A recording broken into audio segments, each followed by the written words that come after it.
Welcome to the Poderistas Power Hour. I am Alex Martinez-Kondracki. I am one of the co-founders of Poderistas. I'm also a co-founder of the Latinx House, and I'm a writer and director in Hollywood. And I started my career as one of the writers on the original L Word.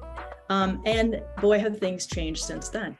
And that's part of the reason we're here today, to talk about the changes and talk about the progress and the not as much progress as we might have liked. And I'm so excited for this incredible group of women and non-binary people who hopefully are going to inform me and educate me about what has changed and what is going on now in the LGBTQ plus Latinx landscape. Okay, so I feel like as an old gay, I really understand the importance of representation. It wasn't there in a Latinx way, and it wasn't there for gay people as I was growing up, and for non-binary and trans people, not really at all.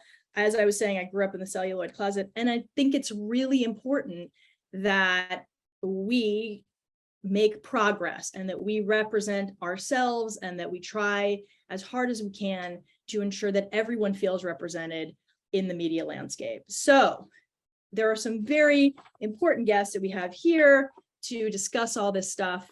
Paula Ramos is an American journalist. She is a correspondent for Vice, and she's a contributor to Telemundo and MSNBC. And Ramos's work focuses primarily on Latino issues.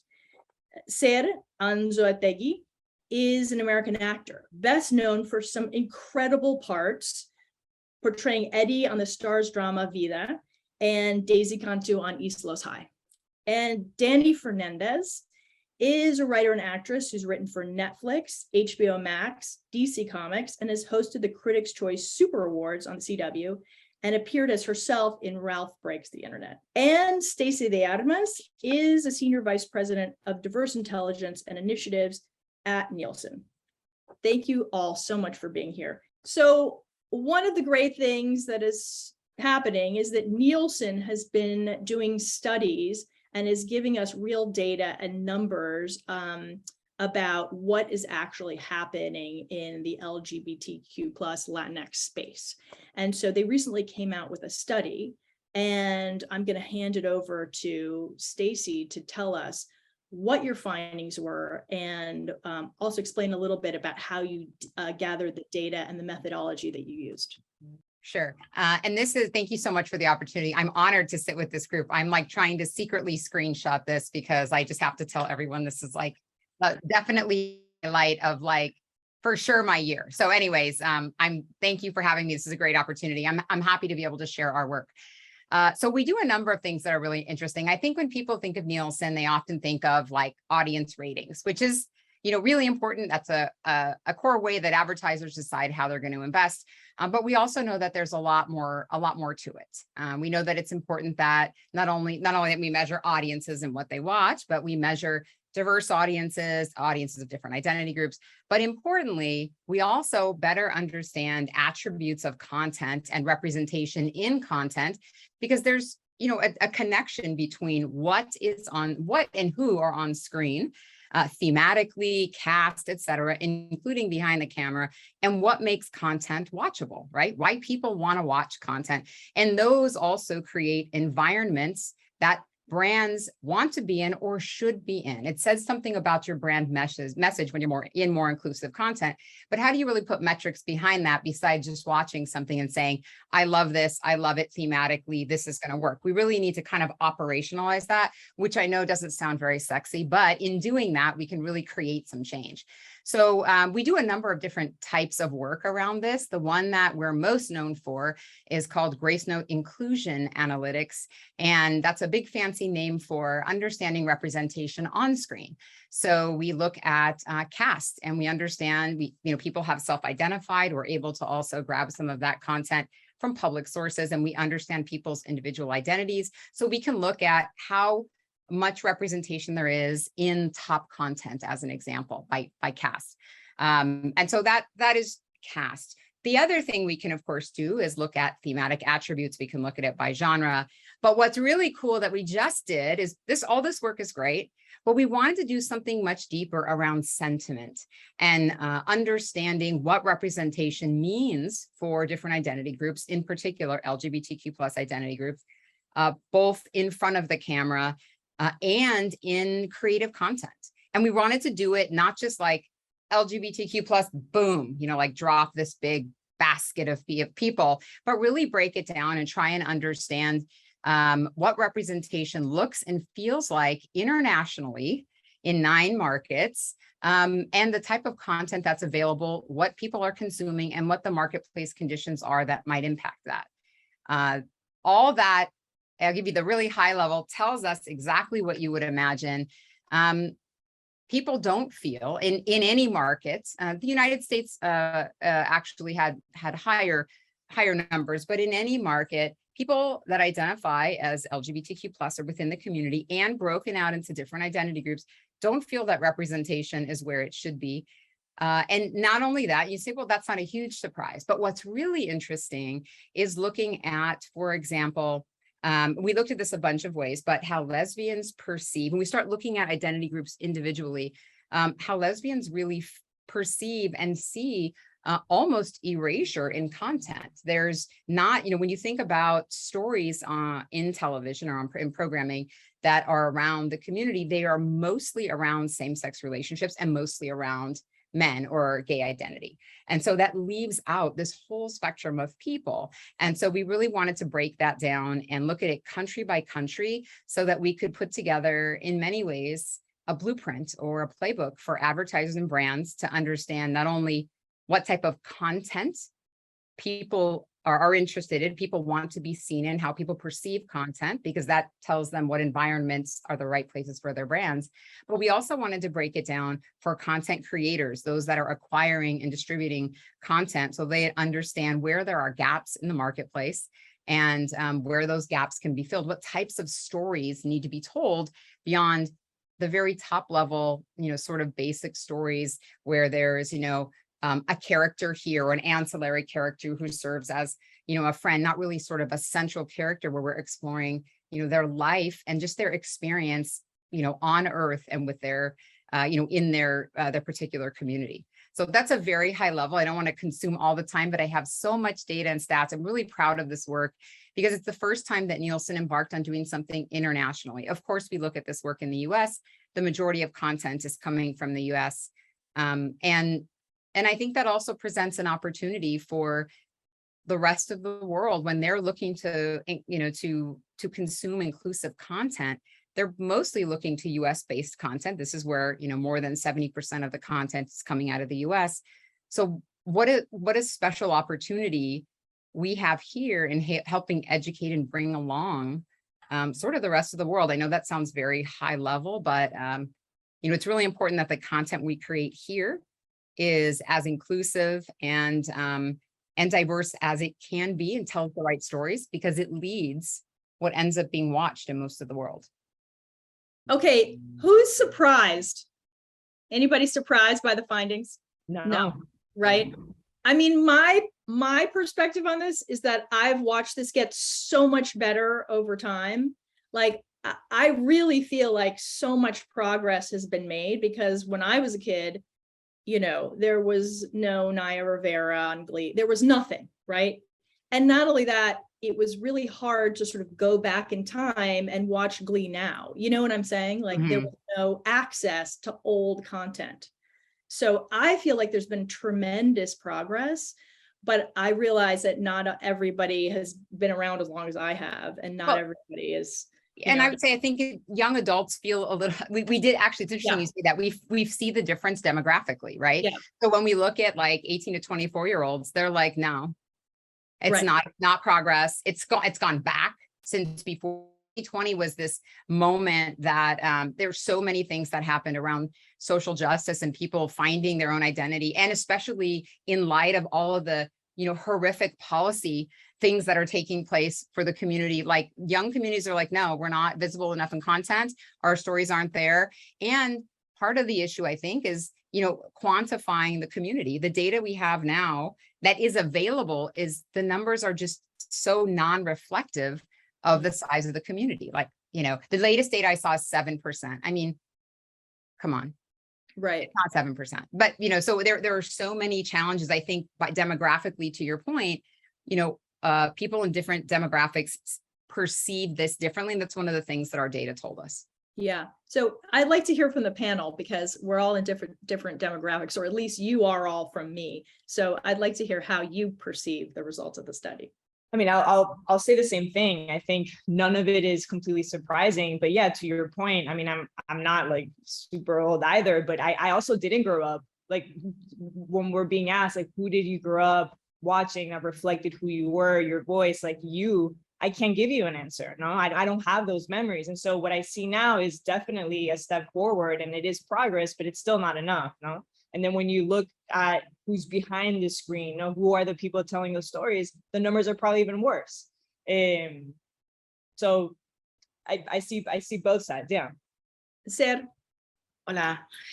Well, I'm hearing everybody, and I'm really, you know, totally hear what you're saying as far as it being progress, but yet not enough. And I do feel when it comes to even trans representation as well, and Latinx representation, that sometimes there's a tipping point.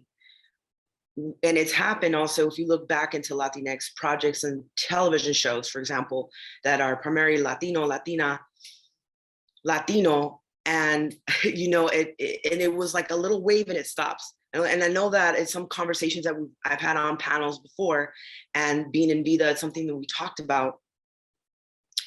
But it's just really a bit still shocking to feel it when you're an artist working as a creative, and you know, also being considered for other roles, or even in other creative departments and that kind of thing, to take this into consideration.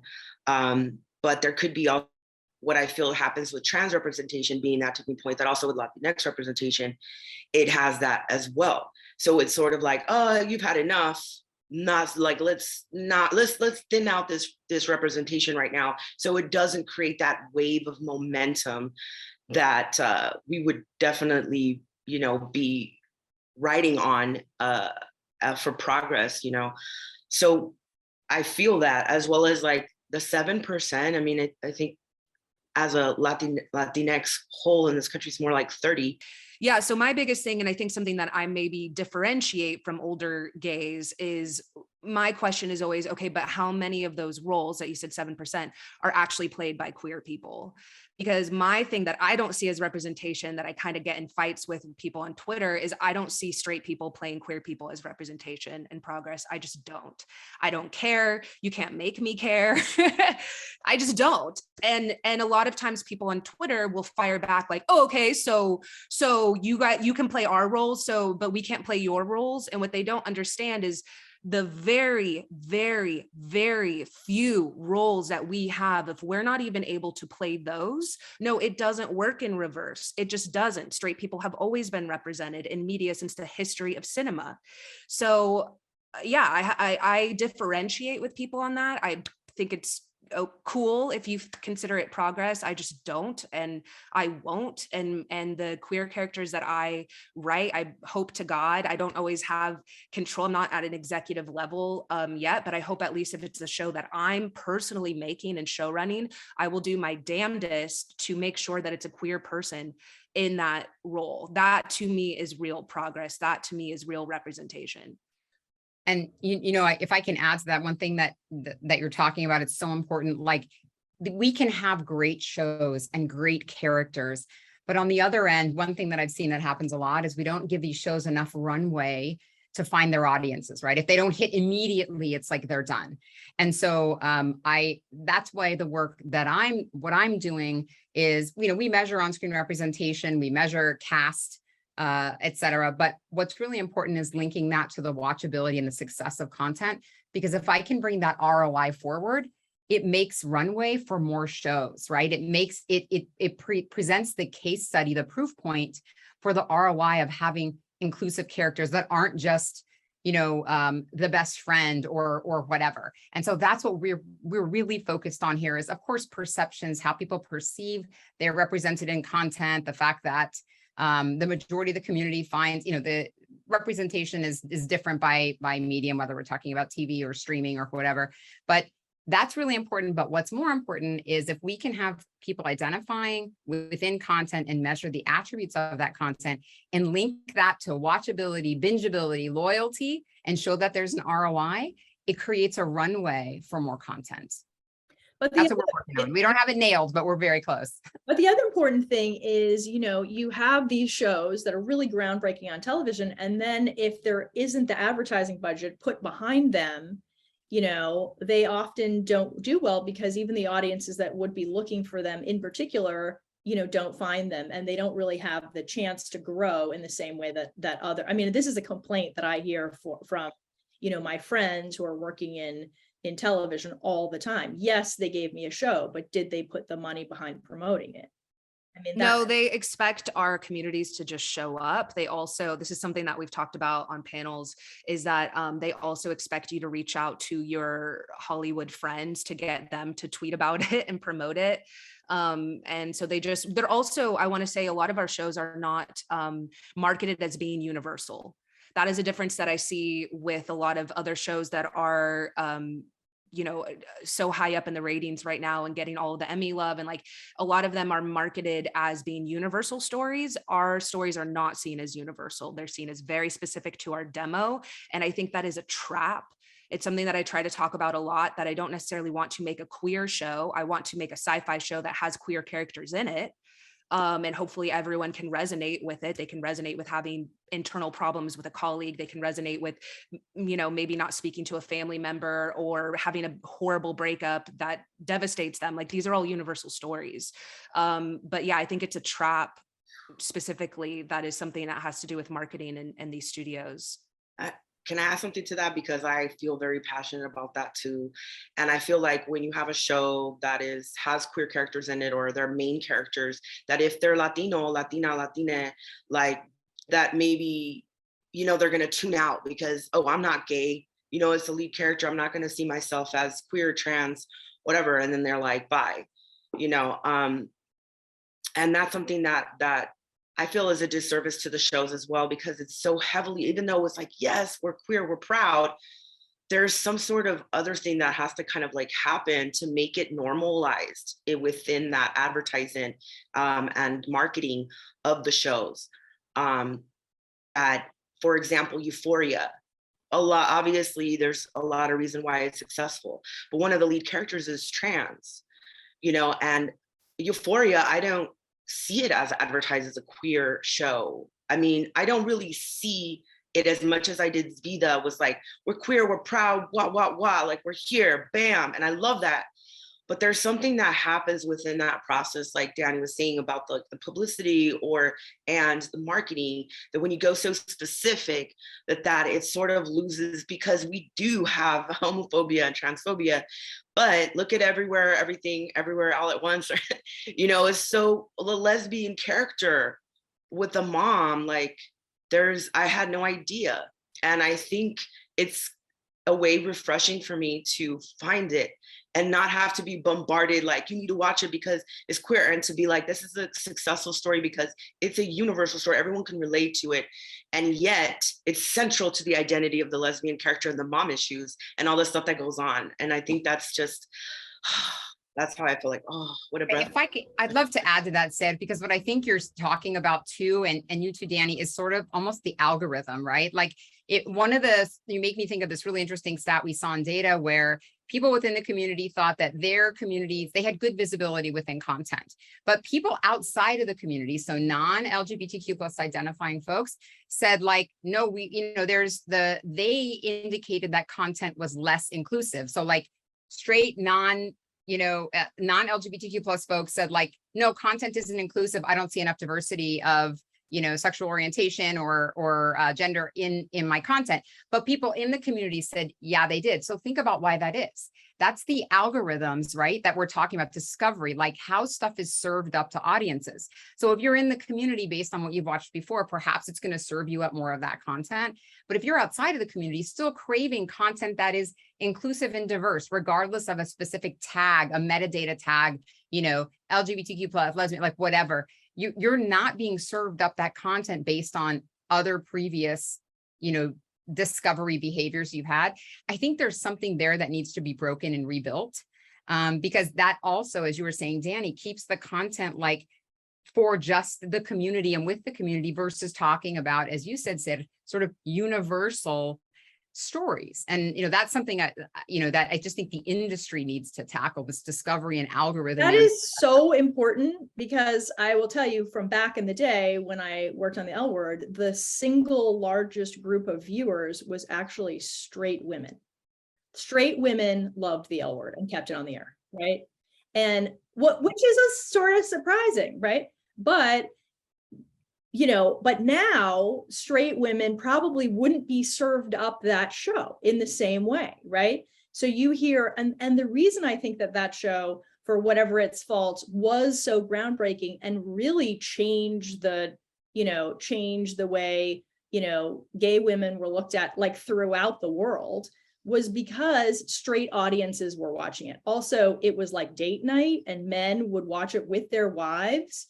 You know what I mean? But that's super important, because you don't want to just affect, you don't want to be preaching to the choir. You want your message to be getting out there to everybody. And algorithms, which was something that didn't, exist back in the day, are super important. Let's talk about one other thing, Paola. What about representation behind the camera? Because, what the people who are making the decisions about what shows get greenlit, what shows are on the air, how much money gets spent in advertising, all that kind of stuff, are often people that not everybody knows about, but are behind the scenes. And can you talk about that, the importance of having, queer Latinx people in those rooms, and, specifically your experiences, because you're in newsrooms.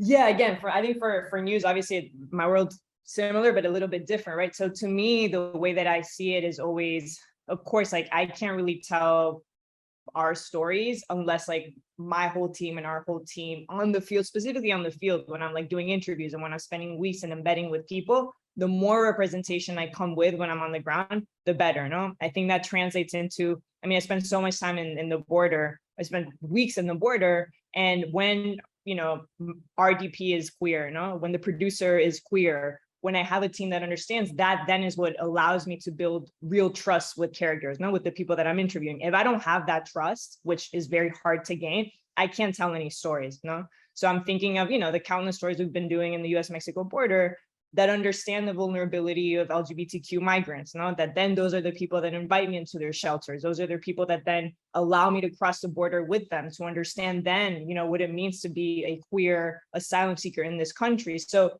to me, it's always like, I need representation in order to allow me to build trust, no? And what allows me to tell these stories. It's the same thing when I'm looking at angles, my question always when I'm on the ground is, what am I missing? What am I not seeing? No? And many times it's those producers that are in line with me that are like, oh, in New York City, obviously COVID-19 was awful. Who's the most vulnerable? It was trans women. It was migrant trans women that when we were all locked up, when we all had we were safe in our apartments, I spoke to so many trans Latinx women that had to resort to sex work in order to make their make ends meet. And so it's taking a step back and always asking the question of, what am I missing? And the more representation I have with me, the better stories it leads me to. Yeah.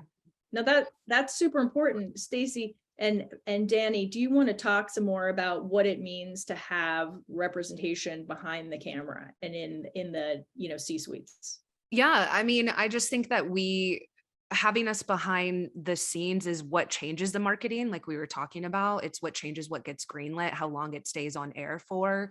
Advocating for these stories, also just getting them right is really important. I'm bi, and just people talk about bi erasure, but like how wrong so many people are about bi people is still wild to me, I guess, because it just feels second nature. But even in some of the rooms that I'm in, just like the misunderstanding of what that means and what that can look like, I find fascinating and sad. So yeah, having us behind the scenes actually shapes these stories that are coming out. And again, I think a huge thing that I'm really an advocate for is the range of stories that we're allowed to tell. So the first show that I ever sold, I sold to HBO Max, and it was about, this is a trigger warning, it was about life after a suicide attempt I'd had. I'm very open and honest about it, which is a whole other thing I talk about in our community is mental health and specifically suicide rates. But it was a lot of trauma. It was a comedy. It was a lot of trauma. I don't want to always do shows about trauma. My next show was a sci-fi show. My other show is a musical. The other things I'm working on. And so I think a lot of our stories are trauma focused and trauma based.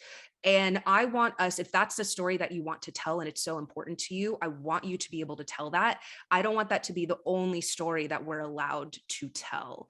And so being behind the scenes, I think, is a huge part of that, is like, what are the story? Are we allowed to do a Friends? I want to do a show where it's just my college friends being dumb, sleeping around and being dumb. Like, do we get to have that?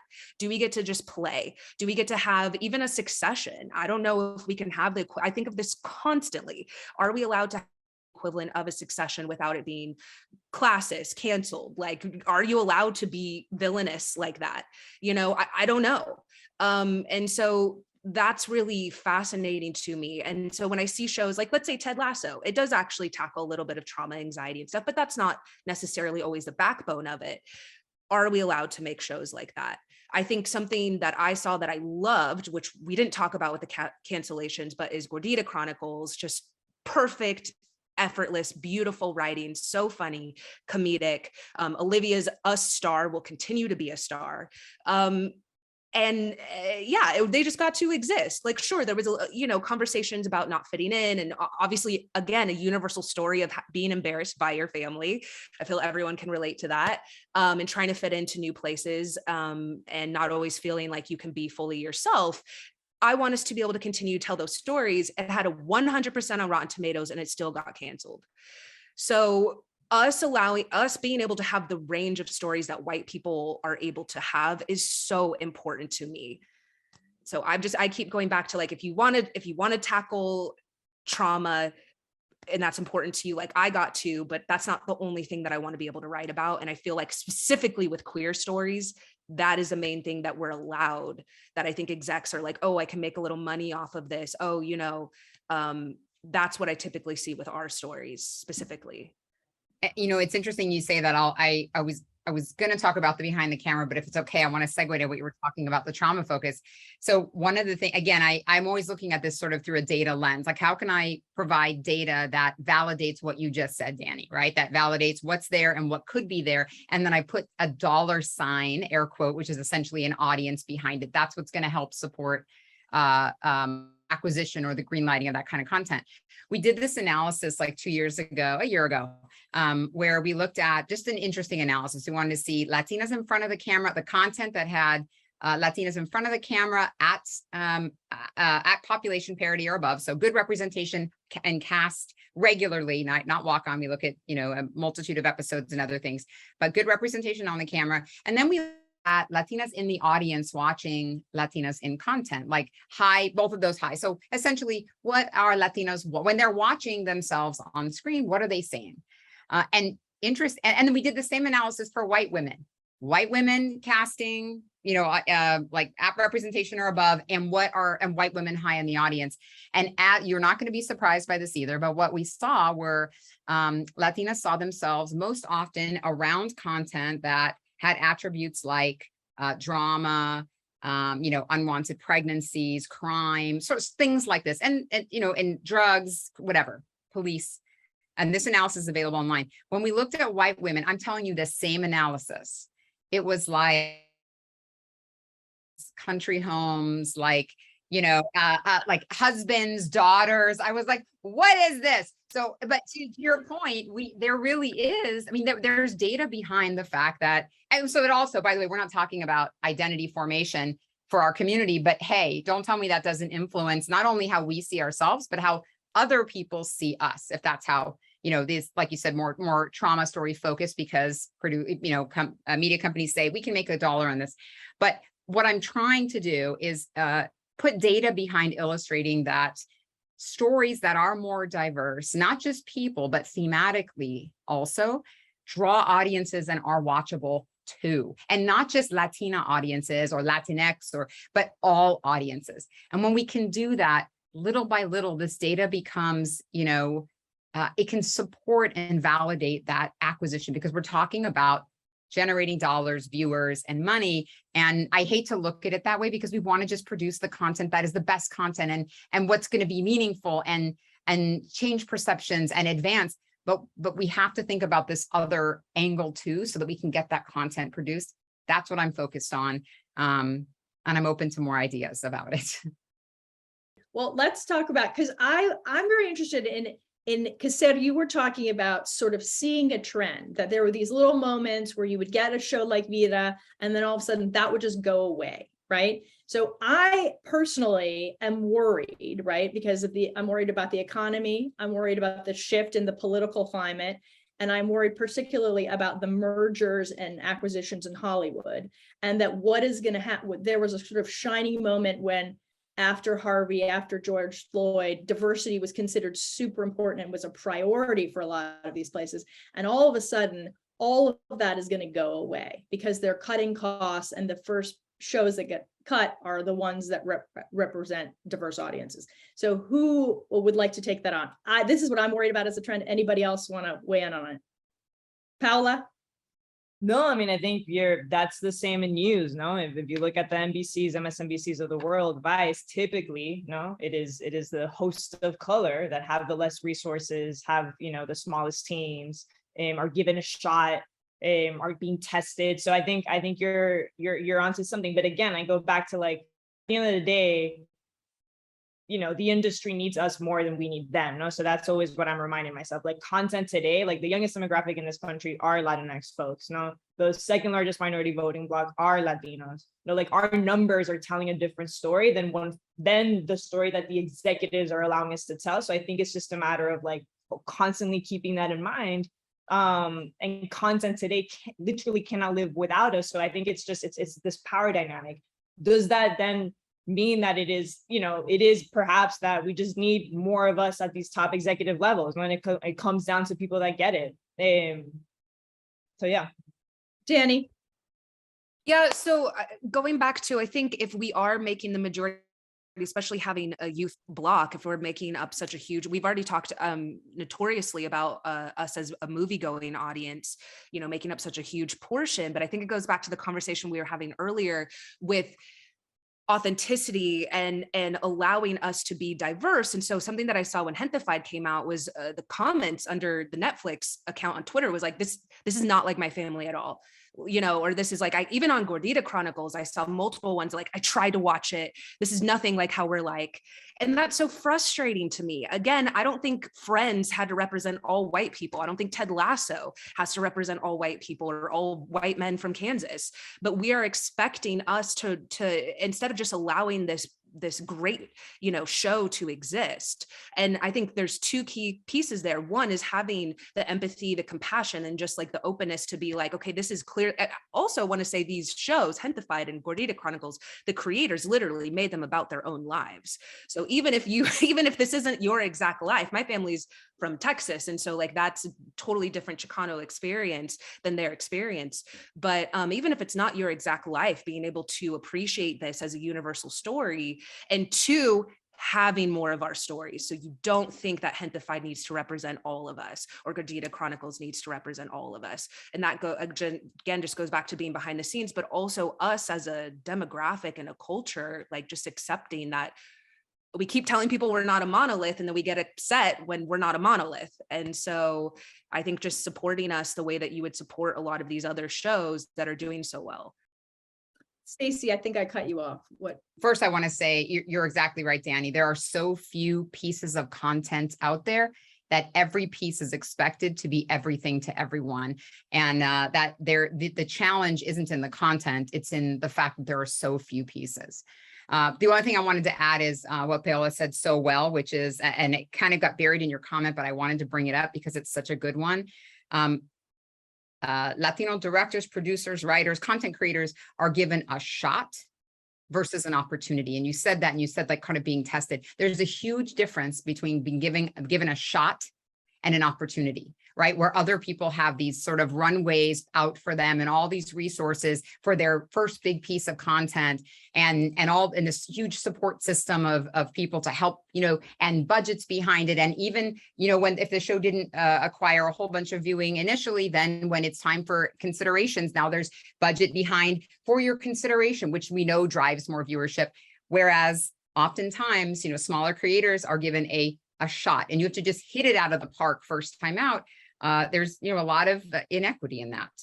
I just wanted to say one other thing, because we were talking about, the fear with the economy, and kind of going off of that as well, is that we are seen as a risk, which you just said, we're seen as a risk. And so what you'll see more of with these shows getting canceled, or like you said, budgets kind of coming down, they were already coming down because of COVID. A lot of these studios lost millions of dollars, is that they're not going to go for what they think is a risk. They're going to go for a surefire bet, surefire A-list stars.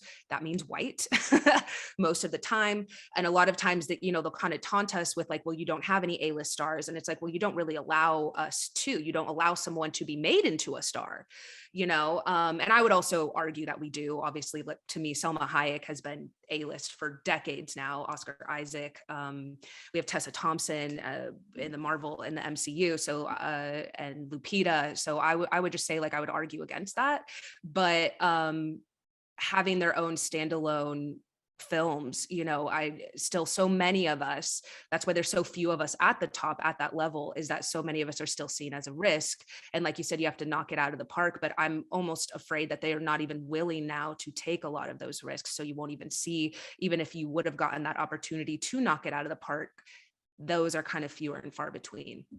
And another thing, because of the pandemic, it stops us from talking. It stops us from having little cafecitos sometimes, or having those natural conversations. We need to have these things, and we need to expand, think about, like, be like water in the situations like this, disasters or pandemics that have been used against us throughout our histories, and to Afro-Latino as well, to get rid of us, or to, I'm not saying like I'm a conspiracy, but I'm saying that we have to think and like, move like water with this, so that we can continue building bridges and continue to not just let the momentum die, And I think part of it is a pandemic and how we communicated with each other. I'm so honored to be part of this. It's like the most important panel. And especially because streamers do not share their numbers a lot of times, and they keep us like, oh yeah, well, you didn't do so good. But that's why it's so great that we have Stacey yes, doing this fantastic Nielsen report and giving us, accurate data about what's really going on. So I would just like to say that it's so important what you've done. And I'm so happy that you have these numbers, that you can share them with us, and that we can really understand what the landscape is like. And now, because I don't want conversations about queer Latinx people to always be depressing, I want to do a lightning round of everybody's favorite Latinx queer character from all time. Okay. All time? Could be of all time. I'm not going to go back that far. Could be of the one that influenced you the most in your life. Could be the one I that you love. are Okay. watching now. Go ahead. Oh, you want me to go first? Yeah. Okay, well, mine's sort of a throwback, and unfortunately, throwback meaning it's from 2020. But I loved Jackie Quinones in Hightown, Monica Raymund. I thought she was a remarkable. I don't know if anyone else watched it. It only got 2 seasons. I watched it too. I watched Holy it. smokes! I saw it on the plane, and I like whenever, and then I came home and I was like, subscribing, and I got whatever it was on Stars. I don't know what it was, Showtime something Stars. I don't know. And I was like, that's it. And I just couldn't stop. And I still talk about her and that character. And it was just beautifully played. She was remarkable. Everything about her character arc was just perfect. So that's my, maybe not everyone knows. If you don't, go back and watch it. It's a great show. It's so fun. I loved it. Okay, Danny, you want to go next? Yes, mine would be Guillermo from What We Do in the Shadows. I'm just living his gay vampire hunter self. That's what I mean about like the range of representation, just getting to be gay and living with vampires. I love that. And then the other, I have to give a shout out because I already said her, Tessa Thompson, just I'm bi, her being bi. I think we don't have enough bi characters being a king. Sexy AF. I feel very represented. Tessa, call me. Just them living their queer lives. I love them so much. And in the sci-fi space, love it. Perfect. Okay, sad. Well, I'm going to be biased and say Eddie from Vida because literally changed my life. I was super poor. My electricity was thrown by a cord by my neighbor. I'd plug it in and plug in mine through the extension cord to get electricity. So literally changed my life. And I really want to advocate for LGBT actors to be cast as LGBTQ characters and beyond because we have more unemployment rates. So that's why I also bring it up, because it's just like some people just don't think about that. They may think about the representation, but it's important. But anyway, I say that because I know I'm biased and I sound like I'm all into myself, and that's all right. Okay. Anybody else?